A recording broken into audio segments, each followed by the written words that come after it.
Hello, I'm Michelle Makori, and this is Kitco News. It's been a brutal week for Bitcoin, but my next guest believes despite recent headwinds from China, Elon Musk, and now an IRS crackdown, that Bitcoin still has new highs to hit this year. Robert Breedlove is the founder and CEO of crypto consulting firm Parallax Digital and a self-proclaimed philosopher in the Bitcoin space. Robert, good to have you with us here on Kitco. Thanks, Michelle. Glad to be here.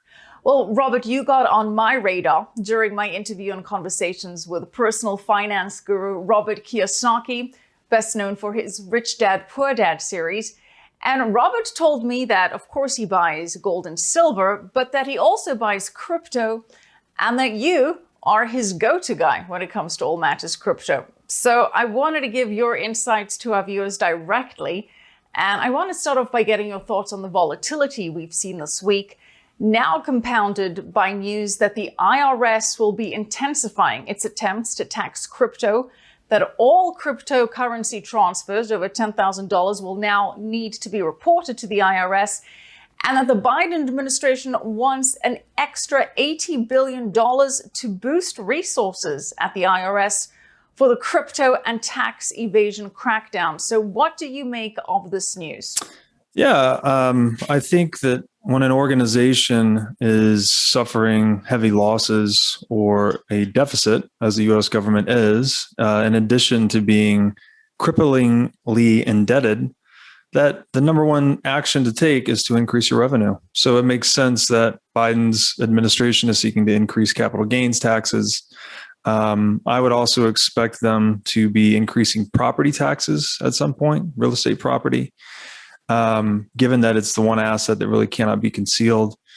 And I think, too, that, the crackdown itself is just an analog institution trying to deal with a radically disruptive technology. Bitcoin itself is not a network that is going to conform to any jurisdictional law whatsoever. And that's what makes it so important, frankly, is that it's the one monetary network we've ever had in history that does not respond to coercion or force.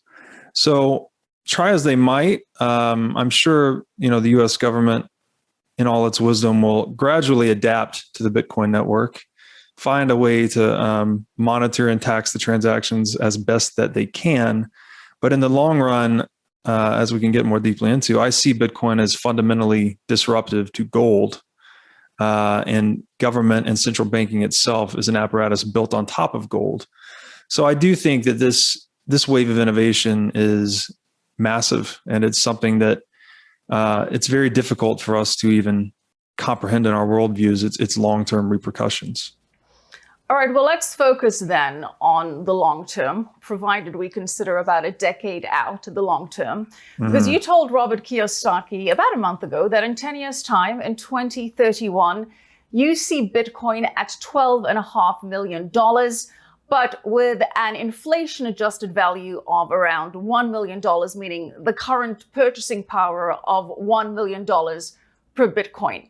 Do you maintain that outlook? I do maintain that outlook. And this is based on percentage expansion rates of money supplies historically. So the United States expanded M2 over 30% last year.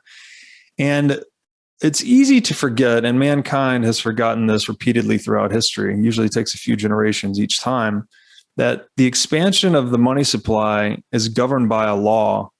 It's called the law of accelerating issuance and depreciation. So the more money you print, the more money you ultimately later have to print just to keep the system going.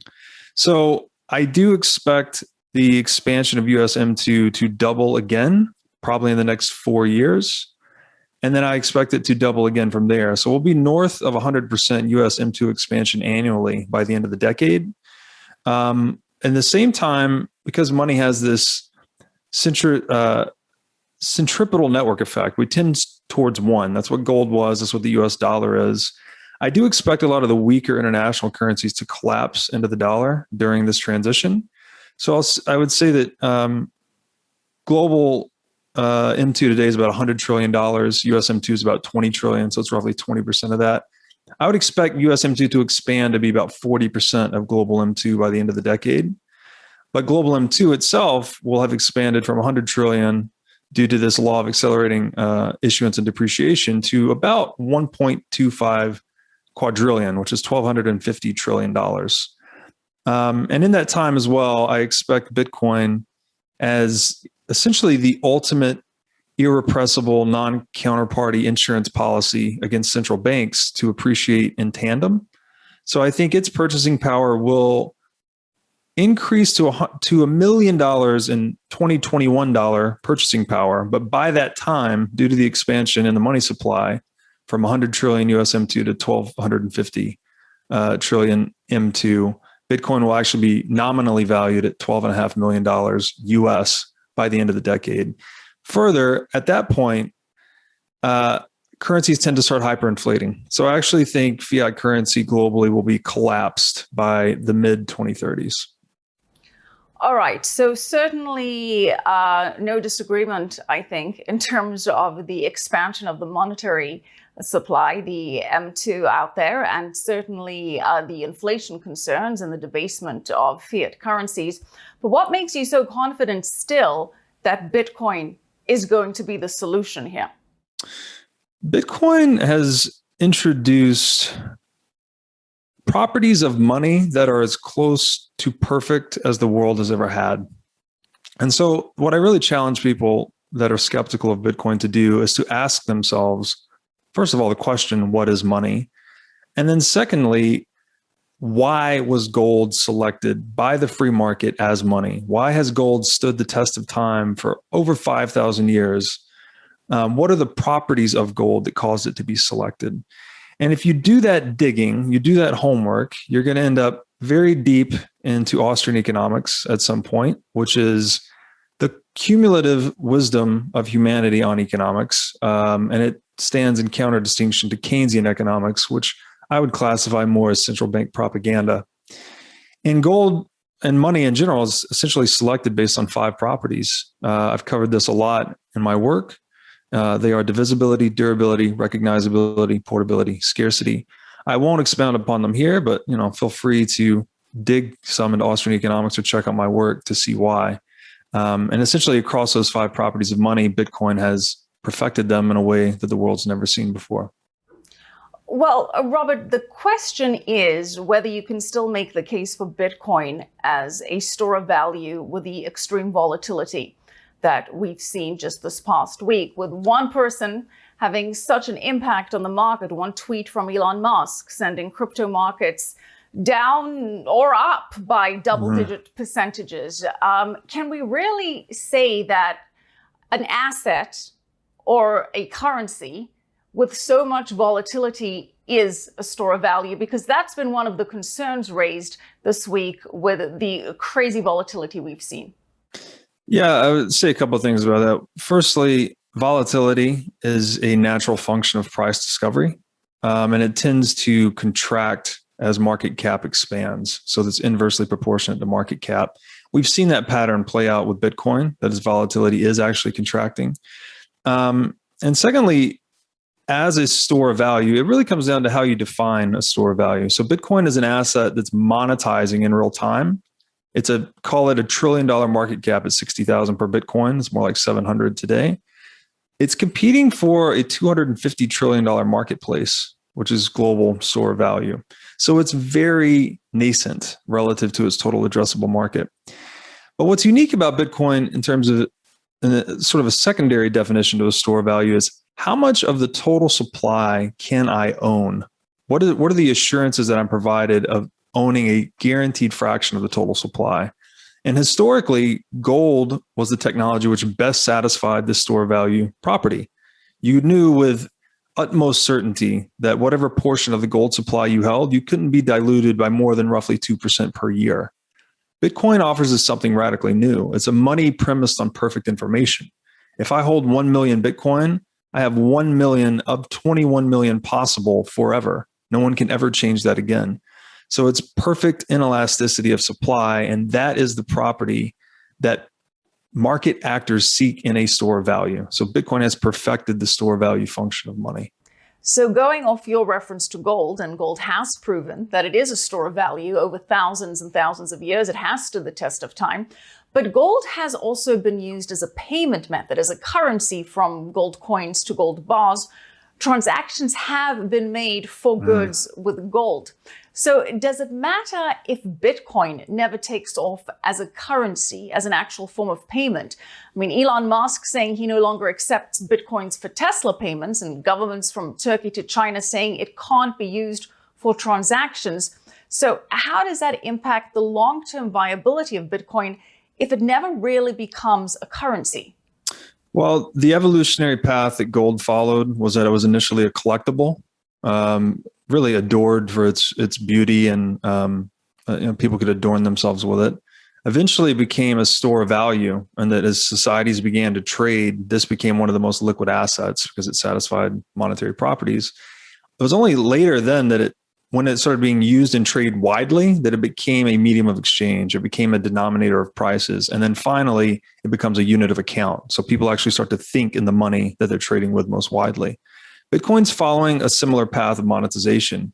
And today, I would just say that we're early in that store value phase. So ultimately, no one needs to jump the gun. We don't need to start using it as a medium of exchange immediately. The incentives for Bitcoin, it's an accumulation game or a land grab. You want to take as much territory on this absolutely scarce monetary network as you can and hold it until a certain market capitalization is reached that has incentivized you to go and want to spend it. So that's the path it's following. It doesn't matter if Elon wants to accept Bitcoin for Tesla or not. That has no impact on Bitcoin's success. But does it matter if it never actually takes off as a currency, as a viable means of payment? And that's the case that Fed Chair Jerome Powell made today. Now, granted, he may have other incentives to discount the currency aspect of Bitcoin. But for your projections of Bitcoin reaching that $12.5 million price tag in 10 years' time, does it matter if we don't actually ever use Bitcoin to purchase things, be it cars or a cup of coffee? No, the free market incentives take care of themselves, actually. It's the reservation demand when someone's choosing to hold Bitcoin for whatever reason, taking it off the market, that actually creates upward pressure on its price. And then those individuals that enter the market properly at the right price point, as the market cap grows from that reservation demand, they have increasing unrealized gains built into that position. So there's an increasing incentive for them to go and spend over time. So I'm not concerned at all about it being ultimately used as a medium of exchange. I think it's a natural progression of money. The difficult thing to understand for people is that we've only seen one asset monetize in this way, and it was gold. And it took thousands of years. Bitcoin, being on a digital, epistemic playing field, is just happening much more quickly. So looking at the volatility that we've seen this week and some areas for concern, Elon Musk, we've covered that he doesn't want to accept Bitcoin, but that's also linked to his views that it's no longer seen as environmentally friendly. On top of that, we had China saying that they're going to ban the use of currency transactions. Then, as I mentioned, we heard from the Treasury that the IRS is going to get more aggressive on the tax side. The government of India is saying it may form a panel of experts to examine regulating cryptocurrencies. So when you look at all of these factors together, what is your near-term outlook for Bitcoin? Yeah, I would say, frankly, we've seen almost everything you just said could have been said equally 4 to 5 years ago.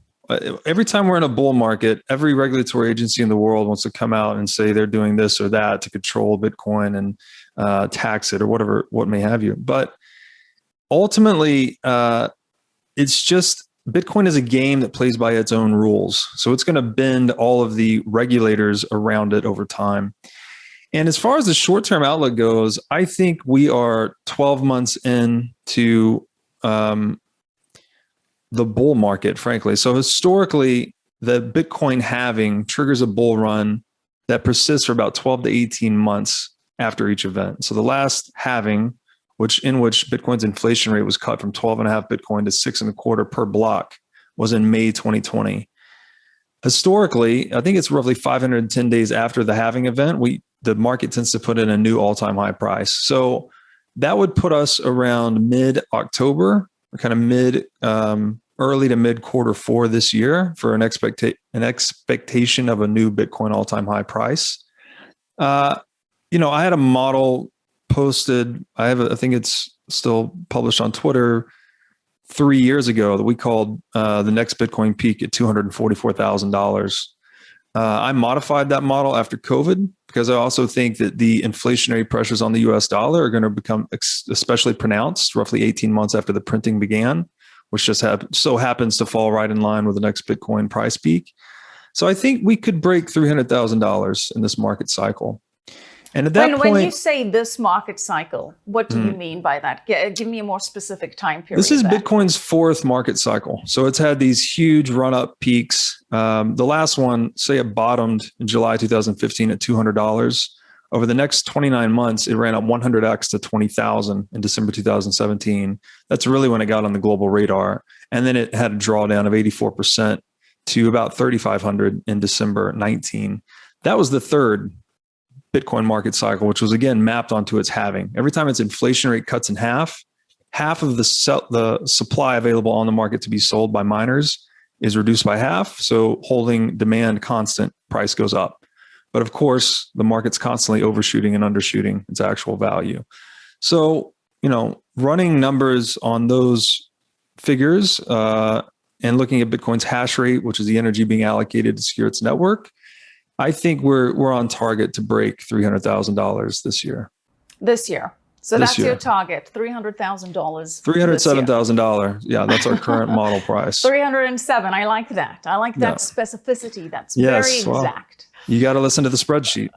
Okay, well, we do listen to you, and I certainly have listened to a number of your podcasts, and I've enjoyed them tremendously. You've referred to yourself as a freedom maximalist, a Bitcoin philosopher, if you will. And you say that Bitcoin is fundamentally a humanitarian movement exposing the greatest con in human history, and that's central banking. Now, if I may try and synthesize some of these views, you say that fiat currency is essentially a pyramid scheme designed to take wealth from some and give to others, that printing money at the rate that we are is in fact a form of slavery, and that central banks have a legal monopolistic license to steal human time. And that got me, stealing human time by creating more and more money. So for the benefit of our viewers who do not necessarily have the hours and hours and hours that I did to listen to your podcasts, can you break down and crystallize that philosophy for us? Sure. So, freedom maximalism is just premised on really the foundational principles of America, which is just this natural law or right to life, liberty, and property. And anytime government steps beyond that, it's not good. It's a net detriment to humanity. And the one, we pride ourselves in the US sort of as being these free market capitalists. And it's become an ideology that's permeated the world. Even in more authoritarian regimes like China, they've adopted free market principles, realizing that it's more creative of wealth, more generative to wealth. However, the one market in the world that has never been free, never been allowed to just have natural price discovery and technology selection is the market for money. The closest thing we've ever had was kind of this geopolitical gold standard in the late 19th century. And money, to make it very simple, I say it's just money's a tool for trading our time, right? We sacrifice our time to earn money, and then we redeem that money for commensurate sacrifices from others. And it's this intertemporal social contract we have with one another that we negotiate through money. But when you monopolize, you put a monopolized institution on top of it, which is the central bank, and they have absolute and arbitrary authority to increase the money supply at their own whim and dole out the proceeds of that money to whomever they select. They are effectively harvesting the economic surplus off of the productive economy. So every ounce of energy, blood, sweat, and tears that people are putting into sacrificing to obtain these dollars, there's a single institution that can produce them with no sacrifice, no effort to dilute everyone else. And in that scope, we could just say that money See, for instance, like a stock certificate is title to company capital. We could say that money is title to human time, effectively. So if there's one institution that can just spin these titles up and they just can suck property rights out of the marketplace and into their own pockets, they're stealing human time. And I struggled for a while with what do you call that? I've called it an institution of systemized time theft, but I don't know what else to call time theft other than slavery. It's not visceral. It's not, people are in chains and there's whips on the back necessarily, but because of its invisibility, it's perpetrated at a much larger scale. And I've written about this in a lot of my work. So I hope that people will come to see it's a demystification of money, that it's just an emblem of our time, and that the market should be allowed to decide which technology is best, not a monopoly. All right, but if, to your point, central banks have this legal monopolistic license to steal human time by creating more and more money, why would they give that up? Because to me, that is the biggest challenge to Bitcoin or any other cryptocurrency, that the central banks around the world are not just going to give up their monopoly. How do you dispel the concern that authorities are going to intervene because they don't want to give up their monopoly? I don't think they're going to give up their monopoly. I think so. How does Bitcoin survive then? I think at some point, if it already hasn't occurred, perhaps with some central banks, that game theory essentially forces them to buy Bitcoin, even as an insurance policy against its success. So as soon as a central bank, for instance, determines with even a 0.1% probability that Bitcoin could represent an existential threat to their business model, they now have to begin acquiring part of the network to protect themselves in that eventuality. If that plays out, they need a hedge against its success. And when central bank A does this, then central bank B, running the same calculus on a higher market capitalization Bitcoin, now decides they need to put 0.2% of their assets into it as a hedge against its success, and so on and so forth. Ultimately leading to this, reverse bank run on Bitcoin, where you have the lenders of last resort worldwide printing money to acquire the only absolutely scarce money that's ever existed. I think you'll also see it in terms of hash rate, because there's this anywhere that there is a source of energy not being monetized or a source of energy being curtailed due to grid congestion or intermittency, there's a direct financial incentive to turn that excess energy into digital gold, into Bitcoin. So it's going to spin into this just frenzy of accumulation. This game theory that preserves the integrity of Bitcoin and the proliferation of its network. It operates at every level, the individual level, the corporate level, which we're seeing play out now, by the way. A lot of publicly listed companies buying Bitcoin. The next phase, which I think will probably play out in the mid-2020s, will be at the geopolitical level. So FOMO, basically, is what you're saying. FOMO, fear of missing out by individual central banks. Darwinian companies. Self-preservation. You have no choice but to buy Bitcoin to preserve your wealth over time. All right, but dispel the concern that authorities are still going to fight it, that they're going to use various premises to crack down. One that is being developed, as we discussed, is that it's environmentally unfriendly. But more specifically now, we're getting this idea that Bitcoin is used for nefarious illegal activities. For example, the Colonial Pipeline confirmed that it, in fact, paid over $4 million in ransom to the cyber criminal gang responsible for taking the U.S. fuel pipeline offline using Bitcoin. Reportedly, that payment was made in Bitcoin. And there's concern now that governments will use examples like that as a guise for more regulation, for more intervention. What do you say to that? I completely agree. The fact that they're talking about a $4 million crime that was perpetrated in Bitcoin, but ignoring the hundreds of billions of dollars in crime that are perpetrated in the US dollar speaks volumes to me. At the end of the day, it's a tool, which money is just a tool. It's amoral. It doesn't have a morality of its own. You can use a tool to build something constructive or to do something malevolent. And I think trying to categorize Bitcoin as a criminal money, frankly, it's really ignorant of its properties, because Bitcoin, it's pseudonymous. It's not anonymous. It doesn't exactly lend itself well to criminal activity. And I do agree, though, that this narrative will continue to be used to disparage Bitcoin. However, I ultimately just don't think it's going to hold water because the narrative is simple enough for people to understand eventually. It takes maybe a few more years. But this is simply a free market emergent technology, much like the internet itself. People will find great utility in it. People will find shelter from inflation and its ramifications over the next 10 years in it. And when there's enough demand for something, I just think government resistance starts to falter. You know, as they say that there's no government that can stay unpopular for long. So yeah, I think Bitcoin is just a very useful tool that government is really impotent to stop. Resistance is futile, is what you're saying. That's right. You're also saying that, of course, money needs to have durability, divisibility, and scarcity. Would a Bitcoin derivative market impact the scarcity? Would Bitcoin ETFs and now this idea of micro Bitcoins impact the scarcity notion? And would the idea that you have paper Bitcoin, like you have paper silver, if you will, impact the scarcity element? Yeah, it certainly can, especially in the short run. The one big advantage Bitcoin has here, well, I guess two advantages. One is you can very easily, at low cost and with low effort, cryptographically prove your reserves. You can do this as an individual or as an institution.